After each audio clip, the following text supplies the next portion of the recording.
Hello, everyone, and welcome back to another Block Party Debriefs, where we talk to various designers about their installations and experiences at the Seattle Design Festival Block Party. I'm here this week with my co-hosts, Christine. Hello, Christine. And Irene. Hi, Irene. And this week we're going to be talking to Madeline Reddington, who is a veteran of the festival on both the planning side as well as the installation side. She produced 3 installations in, I think, 2017, 2018, and 2019. We're going to just get her on air now. Hi. Hey, Hey. Madeline. So this will be fairly informal, so don't worry. We wanted to talk to you about what you've done for the festival over the not last few years. I guess we have a break in there. Yep. Maybe a good way to start this is, how did you originally get involved with the design festival? I said we're going to start with the Lake Union stuff, and now I think I want to go the other way and start at the beginning. Originally, I got involved because I designed something for Seattle Design, something else that starts with F, actually. Foundation? Yeah. And I made a giant F for them, and somebody saw it and said, "This looks really cool. You should submit something to the design festival." And I just so happened to have something I had recently made that just worked super well with the theme that year, which I believe was Power in 2017. And that installation, do we go into that? Okay. Sure. Yeah, I'll pull that. Okay, so this installation started when someone said, I want something that makes people feel really special and important when they come to a party. So I made this like 7 foot tall, 4 foot wide reloadable paper door for people to burst through.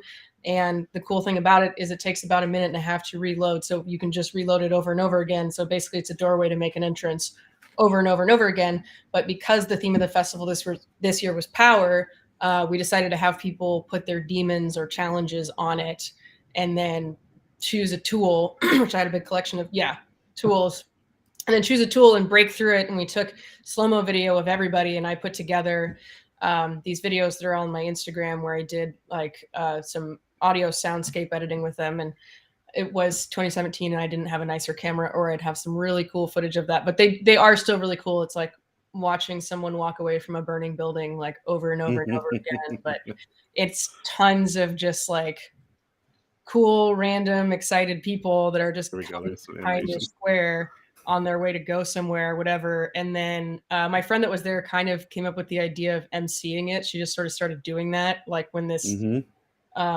I remember this little boy just wanted to put the letter F or something. And my friend was like, Tyler's got a big problem with the letter F. He's going to tell you all, he's going to come out here and show you how he feels about it. And then like from then on, we just started like emceeing everyone that came through, and people would have a big crowd and they would cheer for the person. And then there was a big line. It worked well because you had such a like reset process to this. Yeah. It's like you can't just have people flying through it. You're like, it's a whole. Yeah. We actually tried to go on break, and this one really enterprising woman came over and picked up the baseball bat and tore a hole in it. And we came back and we're like, what did you do? And then I made her do one. I think I said rules, and I said she's like a habitual line stepper. But yeah, it was a super fun day. That kid was really adorable. And some people did really serious stuff like anxiety or cancer or debt. Some people did like funny things like hangover, like carbs, or like, I don't know, bicycles, whatever. But it was really, really cathartic for people and super, super fun to watch and do. And I've wanted to like resurrect that thing ever since. And we ended up with this whole alphabet of letters. We kept cutting more letters so that people could add more words they wanted to do, and they would get torn up, and then we'd have to do them again. But that was fun. The colors were effective. The fact everything's red, and it's all on white, like it punched really well. Half these don't remember what the what the letter or what the word was. Pollution, I think. Pollution? Yeah. Someone did sisters. Oh, really? That one. That one. That might be sisters. What's that one? Stereotype. What is it? Oh, stereotypes. Yeah. Yeah. Stereotypes, isolation. There's the anxiety one again. The anxiety one was really good. That was really fun. That's my brother in that one, actually. Oh, nice. Yeah, here I think. And my friend Eric is there in the striped pants, and he helped me put together the proposal and helped make the letters and stuff too. Some of these videos that got shot. Several people picked Trump. That was pretty cool. There's one of my favorite ones. Oh, that's true. Yeah, it would have been. There's 3 little girls that picked Trump and like punched through it together, and that's also one of my favorite ones. This is the day I learned the word quotidian. Yeah, I was gonna say, wow. Yeah, I remember this installation because I did participate. Yeah, you're right next to it that year. Yeah, I think I put fear on the wall. You're in one of these videos then, because everybody that did one is in a video somewhere. It was such a simple idea, but very, very impactful, and it was really, really fun.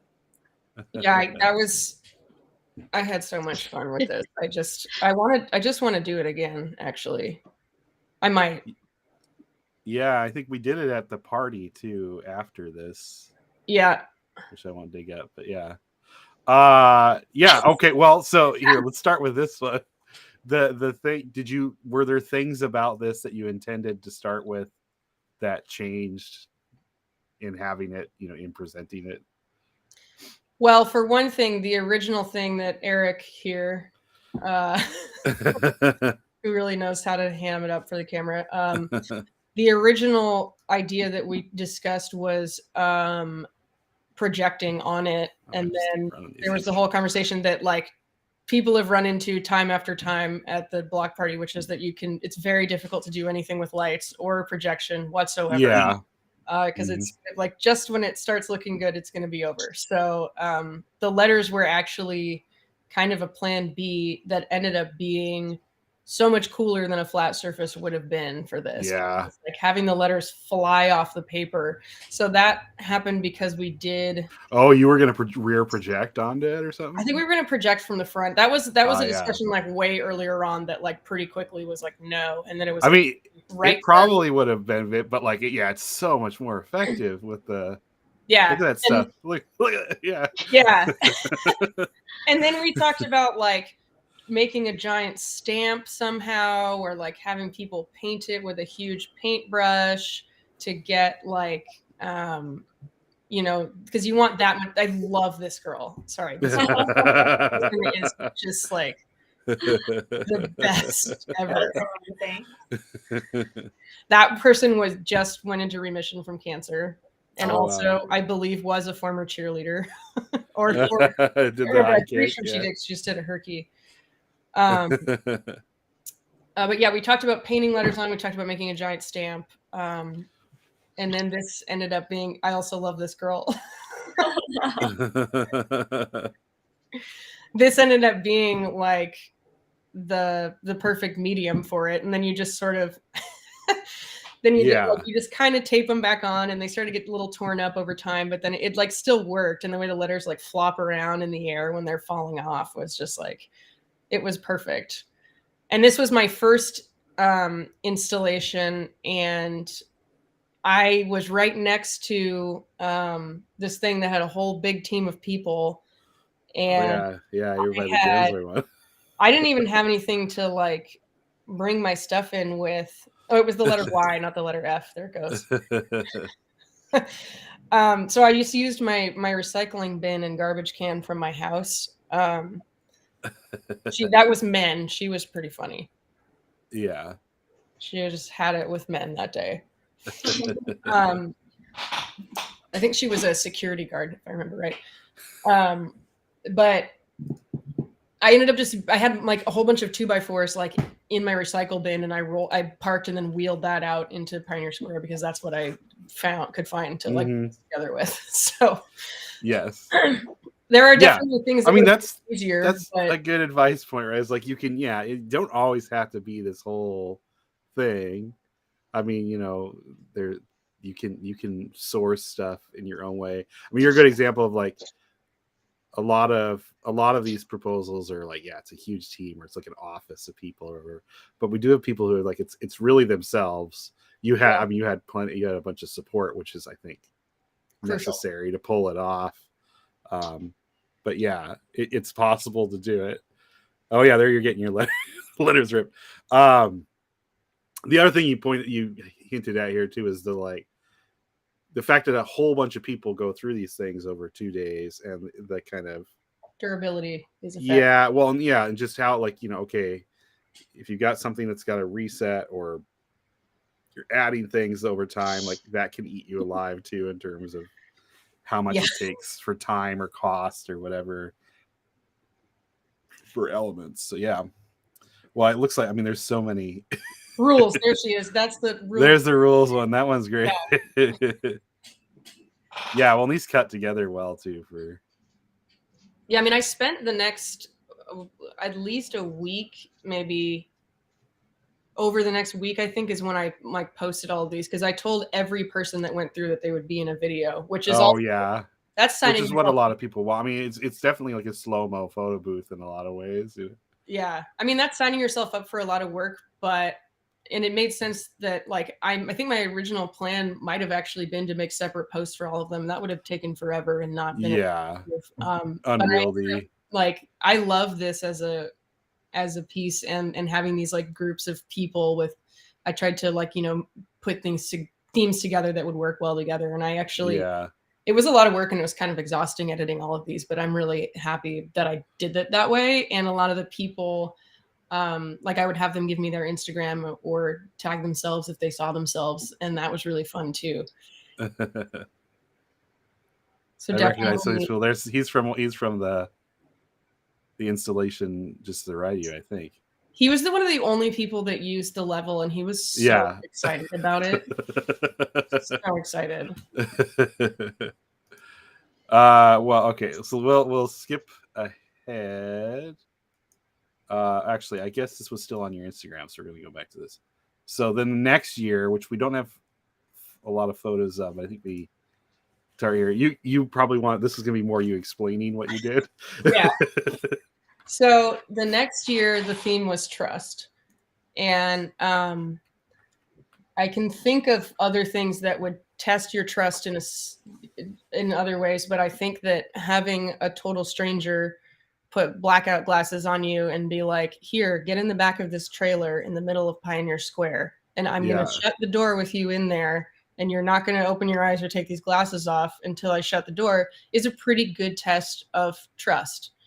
So that's what I did. And then what's inside that trailer, what you can't see from the outside, is that all of the walls have mirrors on them. The floor is mirrored, and the ceiling has lights above it and a bunch of holes in it. So it creates like a galaxy effect. And then that is infinity reflected. So it looks like a big galactic space. And it was called Spacebox. I'm not very good at naming things, to be honest.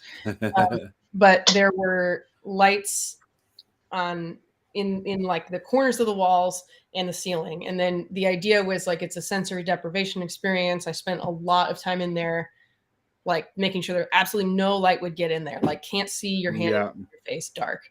But I also didn't want to ruin the surprise, so I had these. These are actually just they're just like your regular safety glasses that we spray painted black.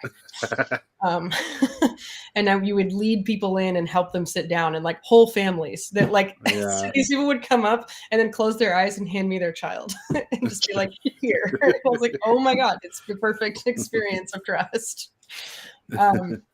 You put them in there and you sit them down and then you close it. And then I had like a 5 to 7 minute soundscape that I made that had some different songs and textures. And there's the lighting is all sound responsive, but I was using a combination of don't really need to explain the whole thing, but it's like somewhat sound responsive and somewhat personally directed, and it creates this whole sound and light experience. And there was like a little cube in there that you could hold and look at if you wanted to. And also there was one family that went in there And when they came out, they were like, wow, that was really interesting. And the lights didn't turn on that time, I think. So like, they just never, literally when they came out, they were like, holy shit, there's mirrors in there. We had no idea. And the first Yeah. put in there, we hadn't I don't remember how we fixed this, but like the first guy we put in there, we didn't have a signal for when the experience was over, and my friend accidentally like left him in there. Yeah, I remember that. So like when we opened the door, he was like, because he'd been in like unintended sense, like the music ended, and then he just sat in there for like 10 or 12 minutes in complete darkness, like having no idea what was supposed to be happening. Well, yeah, and this one had I mean, the interesting is it had an effect because there was a line, so people were hearing enough to like, okay, well, to wait for it, because it was like, I remember it being a turnover process of we ended up hitting waiting.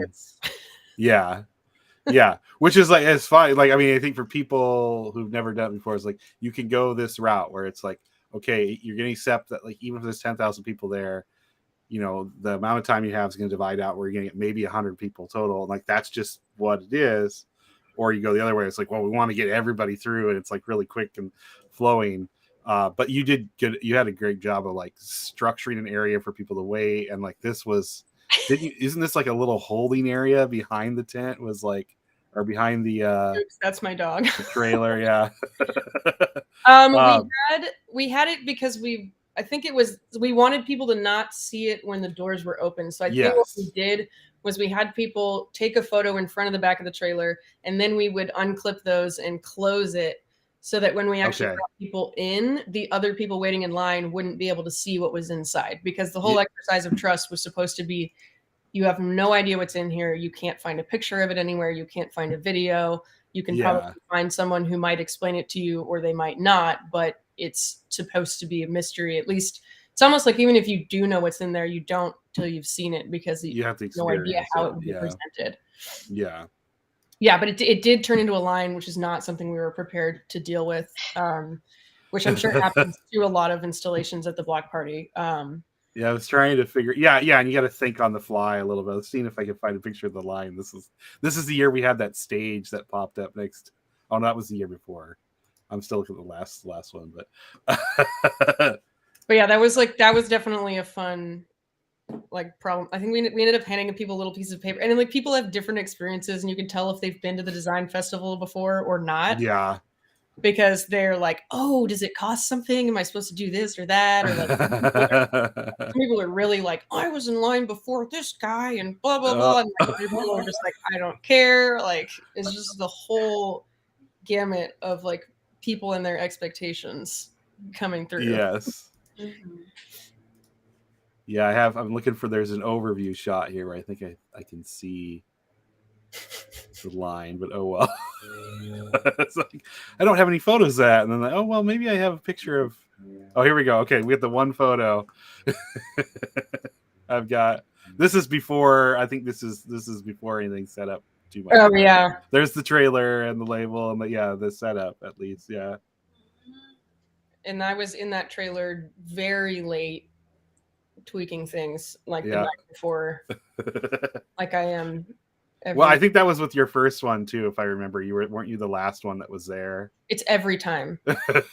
Oh, that's true. That's true. All 3 times. Yeah, you're right. Because okay, so let's look at the next one, because that's very true. The setup for this one. Yeah, this was also. So go ahead and sorry, I'm again, I forget screen share. Explain. This is 2019. Yeah. The theme this year is balance. Yes. I remember this. Yeah. So there were some goals with this one about how people were supposed to interact with it, and some did and some did not sort of follow what that was supposed to be. So it kind of turned into just like an interactive lighting wall experience thing with music and a microphone you could go in and like squawk into, and it would affect the way that the colors or shapes move. And you can't see it in this one. I think you can see it in one of the other photos, but it has a reflective floor, And the idea of this one was supposed to be about finding the balance of vocalization you can make that would balance the lights in certain ways in terms of like color and motion. But then it's, it's the block party. So Yeah. the reflective floor did turn out the way I wanted it to, though. That's actually Mhm. just landscape plastic with a whole bunch of water poured on it. But the funny thing about this one was I was one of the only people that was like one person, obviously with some help from like friends and family, but like one of the only like not a big architecture firm And team. you were really on your own this year too. Yeah. And I Yeah. ended up having the biggest installation in the park. Yeah. I don't think we even realized it when it was proposed. I think when you arrived, it was like, oh, it's going to be enormous. Yeah, and like one of my favorite things about this one actually is from the outside. It looks like a giant piece of like lunar space trash, like, or part of a satellite that just like accidentally fell into Yes. park. Yeah, I probably have an overhead shot of that. That was so they're very late setting that one up. My brother helped me set up the initial structure, which is it's actually 2 carports where I repurposed a bunch of joints to put them together differently. And I could never set up the whole thing at my house. The most I could do is that first hexagon and then like flip it upward. And then you have to add 2 more and then all that black fabric. And there's like a couple of handful of people that came through and each one helped me for like a couple hours. But I was probably there until, I don't know, probably like 3 a.m. Yeah, that was, you aren't the latest. I think we had somebody, was it that year or maybe the 2021, who was there until 7 a.m.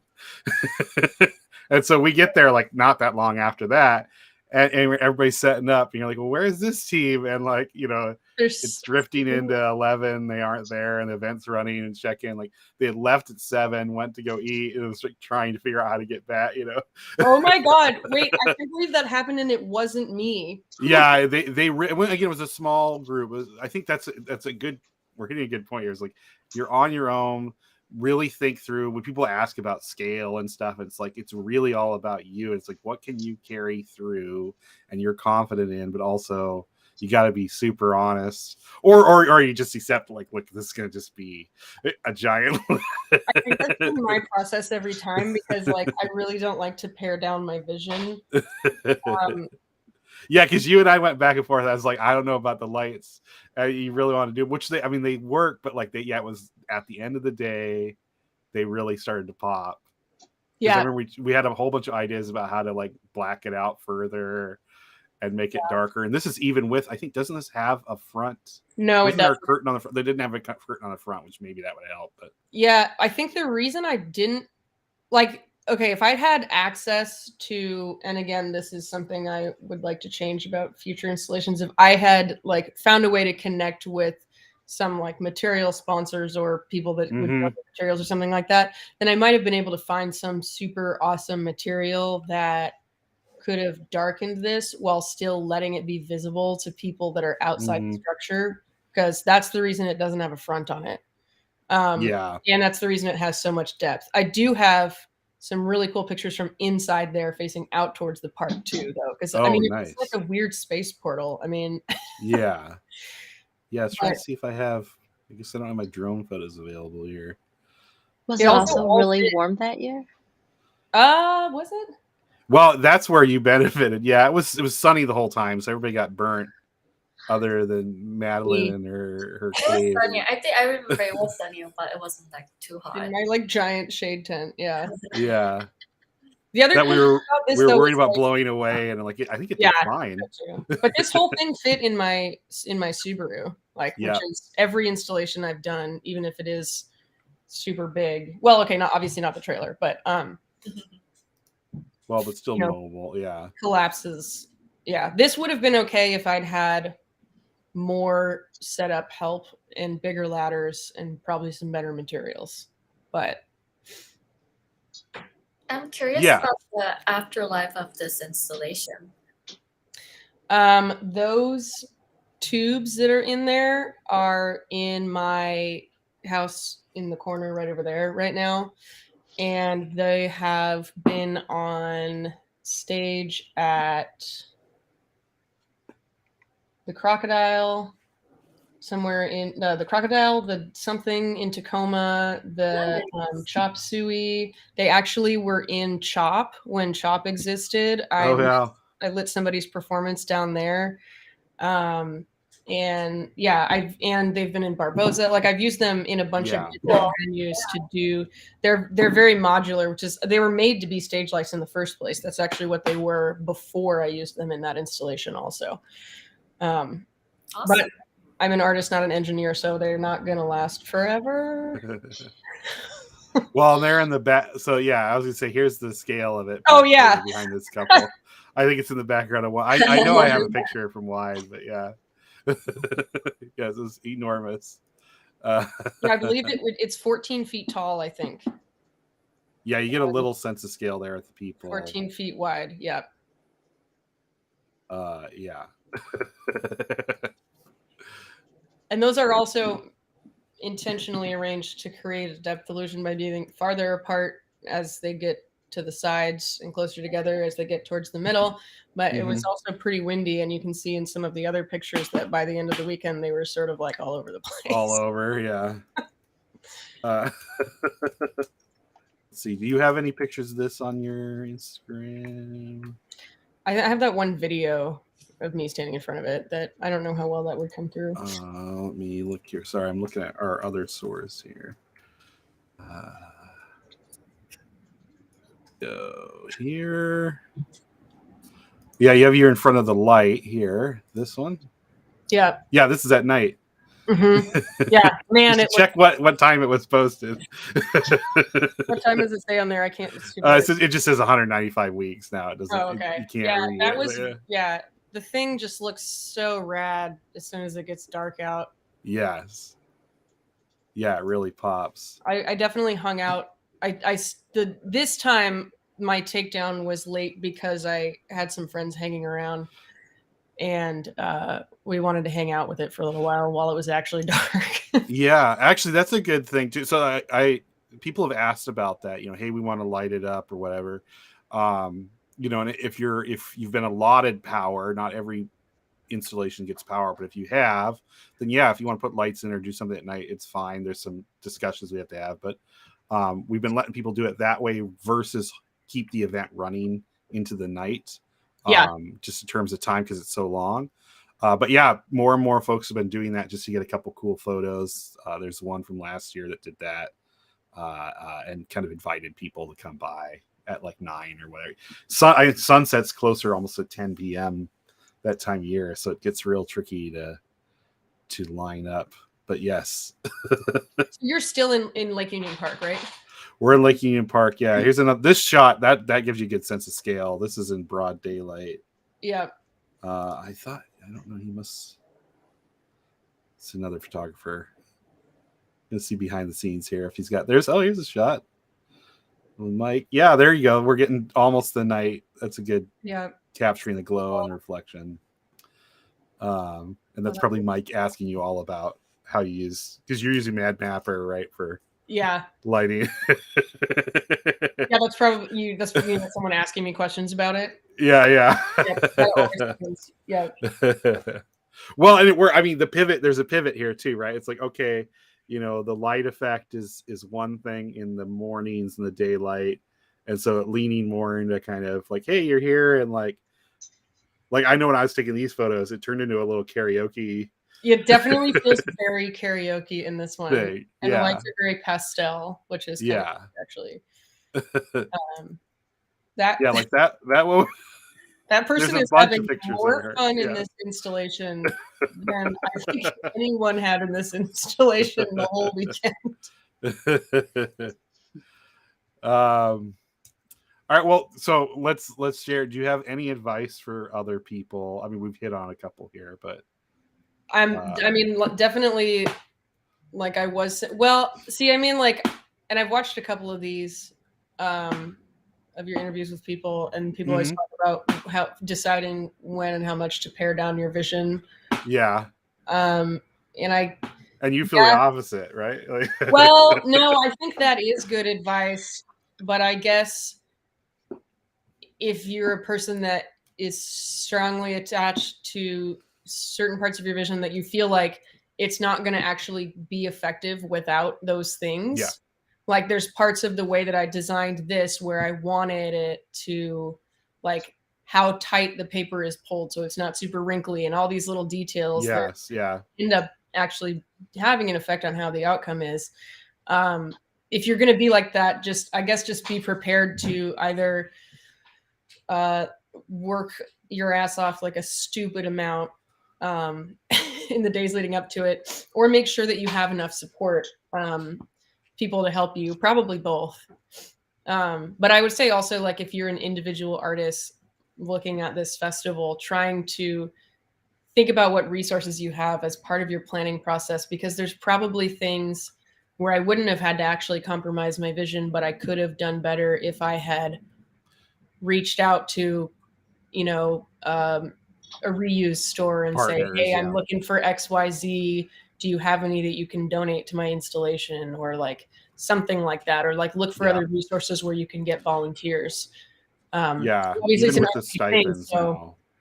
It's an unpaid thing, so I'm not like hiring help, or if you wanted to, you could hire help for it if that's like in your budget. But I think there's a lot of people that actually would volunteer if they understand what it is. Like they're getting it. Yeah. Yeah, that's what I was gonna say. Even with the stipends now, like there's a minor amount of money available for, especially for individuals and stuff. But it's not, that's not enough to like pull off a full.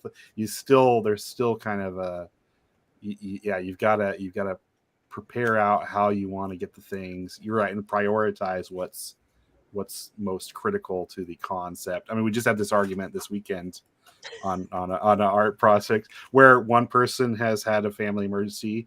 We were counting on that person for all this very technical stuff, and so it's being pared back, right? Okay, the exhibit is opening in a week, and we've got to have these things. And initially, the talk is sort of all about the logistics of paring it back, right? It's like, well, it's simpler to do this, and this, but nobody's stepping back and saying, yeah, but like, how does that serve the big idea? And then when we did that, step back, it's like, what is the big idea where the things we really care about have to have? That helps us prioritize. Like, okay, well, we don't need to worry about buying this or this. It's like functionally that. Because the conversations about, like, people have different ideas about which details are absolutely required to hit that idea, right? Especially when you're talking about designers and like ridiculous artists that are like, well, if this is not square, it's not the vision, then it's not going to express the big idea that I'm trying to express. So that's hard. But it is, like, sometimes when I'm working with artists on like trying to design a set or something, it's like, whoa, we want a giant, this is an example, it didn't really happen. We want to have a giant dragon like hanging over the stage, and then it's like, what feeling are we trying to evoke with the giant dragon? Because I'm like, if I was like some huge production house, whatever, then maybe I could be like, all right, the client has ordered a giant dragon, like, let's do that. Just money. But if I'm like within the realm of reality, it's like, okay, what feeling why do we like the giant dragon? Okay, so now we're back to like, I want to evoke a feeling of majesty and like this and this and that. So how do we design for that? Mm-hmm. Yes, exactly. I mean, it's very easy to get caught up in kind of one thing and just down a route, and then there's also the factor here. I mean, a lot of this, sure, there's things in the background here where they're built by, companies or whatever, but like a lot of this is, even when they're firms, it's individuals at that company building it who, you're stepping into a world where it's not your everyday life. A lot of times, like, oh, I'm going to like put some wood together and do this. It's like really understanding or structuring how you're going to assemble something, in a way that you feel, you feel good about. I would also practice assembling what you're going to be installing as much as you're able to, outside of the park, and the things, know what your process is going to be for every step. And if you're doing something where you have people helping you, like if you're designing parts of the process, like design it so that like Dumb and Dumber can put it together. Mm-hmm. Yeah. Like Mm-hmm. just make it extremely obvious, like what goes where as much as you can, and then also have your steps like relatively well laid out, if at all possible, like your order of. And then ordering the steps, that's difficult because sometimes you're like, well, this part has to happen while that part's happening, and this thing can't happen until that part's installed. And I have yet to, like, I just make a list of all the things that need to happen, and then we can move things up and down and vaguely follow it. But if someone has the perfect way to draft out the assembly of physical items that all have to be put in a different order and stuff, like, I don't have a good way of writing that. I always only have it in my head, and then the problem is when you're working with others, especially if like they're hopping into support and not doing it, is like explaining that in a way that like isn't just turning into you standing there just pointing at things the whole time. Yeah, and explaining long. And then it's also kind of hard sometimes not to get impatient if you're explaining something. Yeah, it's like I'll just do it. I think yours is mostly just set it down, and then step 2 is inflate, right? That's the inflatable. That's why I like the inflatable. It's like put it down. Like you said, Dumb and Dumber. It's like just put heavy things inside, please, and then we'll like plug it in. But as we've gotten more complex with those ones, that's definitely turned into like, no, this needs to happen, and then this needs to happen, and you know, like it starts to turn into a sequence, right? And then it's helpful to have like, if people are going to come in and help, try to have a specific idea of exactly what it is you're going to have them do, and try not to exhaust them. Because like I will work on something for 16 hours straight, but I do not expect people helping me to do that. Yeah. And there are people who will, like, they don't necessarily, you know, it's not on them to give you the context clue to like let them go. They'll just keep sticking around. It's like, no, definitely, just because I'm crazy and I'm here at 1 a.m. Right. You know, it's perfectly okay for you to leave. Right. Do you think if whatever it was that you proposed was modular in a sense where you had smaller components, that people could help you build that, and then at the end of the day it's just like putting those smaller things together to create the bigger thing? It could be, depending on what I'm installing. Do you have any idea?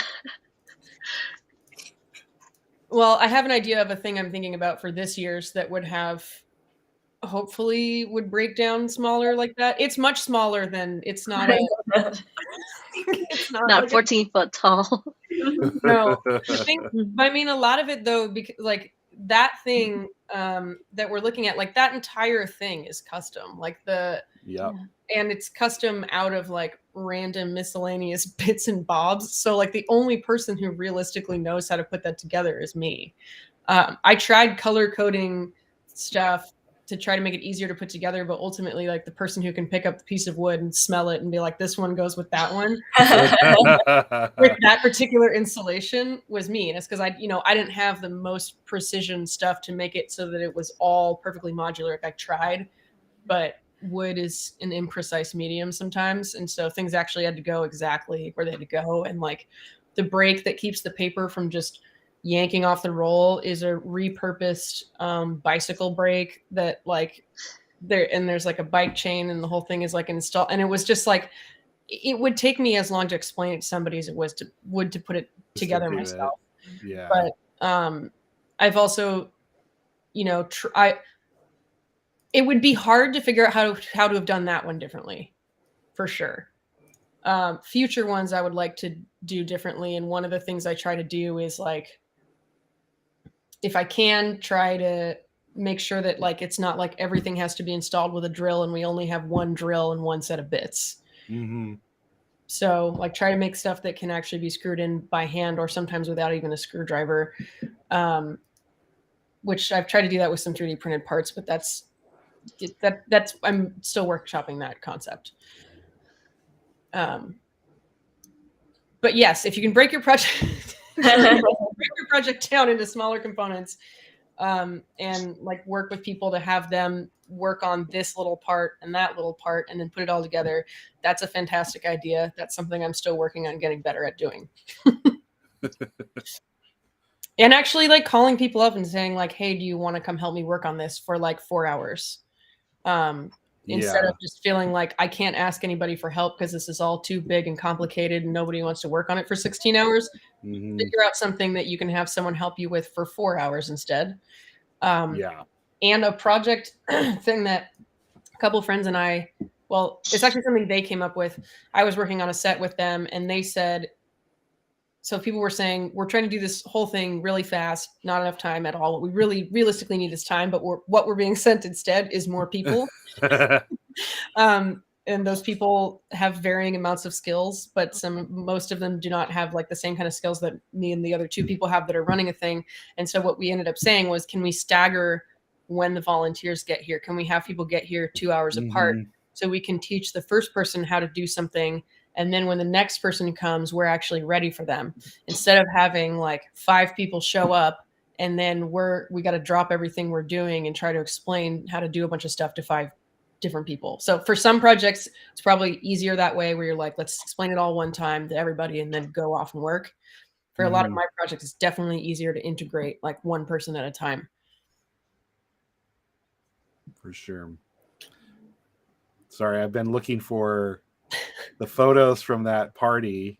Was it a party where you brought the same installation? And I was also there very long after that when I'm breaking that down too. Oh yeah. Well, I was gonna say it was, but I think it went faster than the block party. That's also the other thing. Plan for your breakdown, and the breakdown is one of the easier things to have people come help you with, because if you have to put throw everything in a bucket, that's the easier time to do it. And I also have things like when I come through with a bunch of my personal tools on something, when I was packing my tools for the last installation I did, I just like picked up each tool and sprayed a little bit of red spray paint on it and then put it in my tool bucket. And then when it comes to, I can hand my tools to anyone to work on stuff, whatever, they all come back and end up back in the bucket at the end of the day, because nobody's looking for a label or trying to read anything. They're just like, red paint, that's Madeline's tools. And it just go in the bucket. It's super helpful. Yeah. But don't use red because that's mine.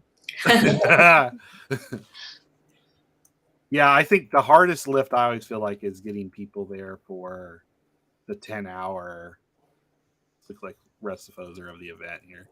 The 10-hour portion of the festival, you know, the block party.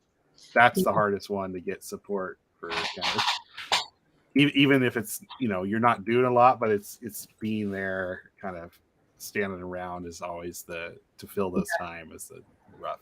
Like people really like to help, but they want to have something to do right now. Yeah. So. Yeah, exactly. So, all right. Any other things? Block party itself, are there things you would change about it? What will we do in the future? How can it evolve?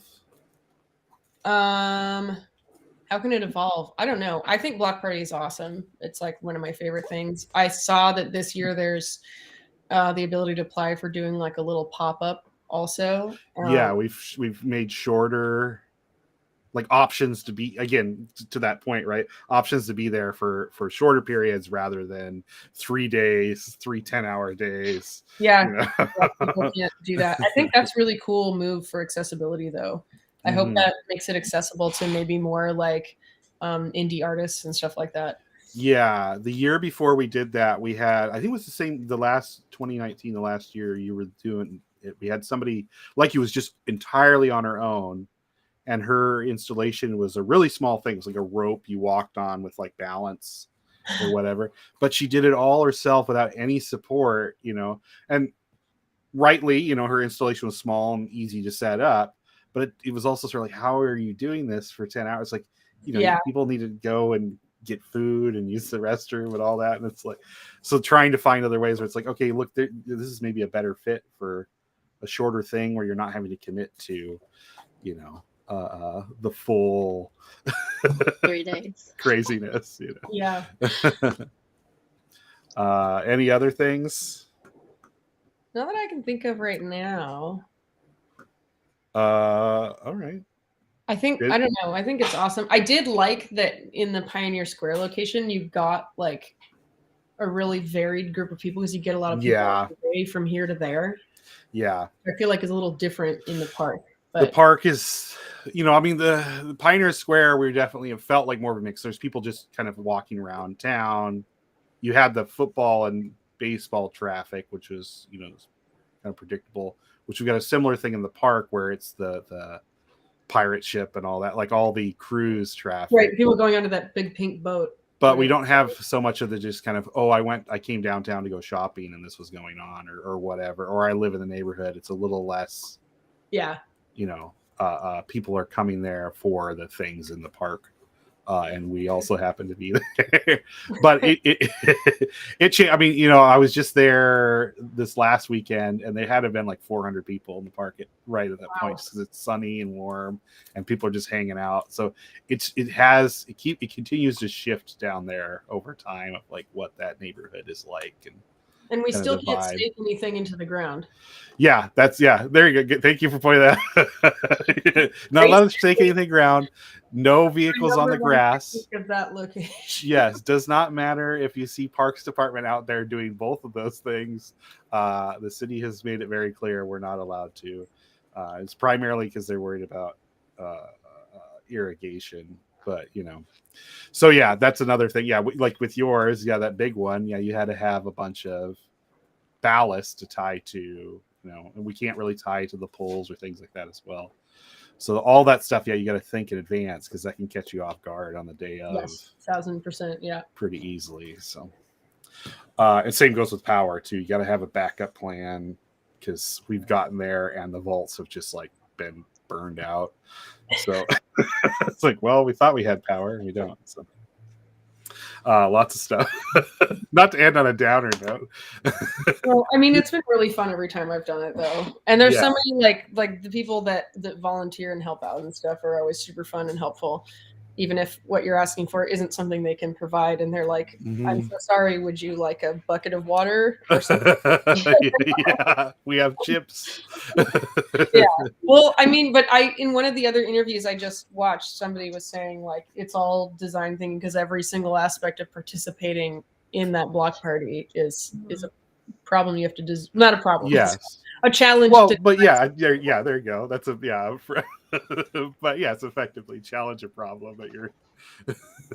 Yeah. Christine or Irene, do you have any extra questions? I have one question. I know you said you enjoy participating in the block party, and I admire all of your installations. I was wondering if there's anything you could have done differently. Is there anything you would want to change? About installations I've done before? Uh-huh.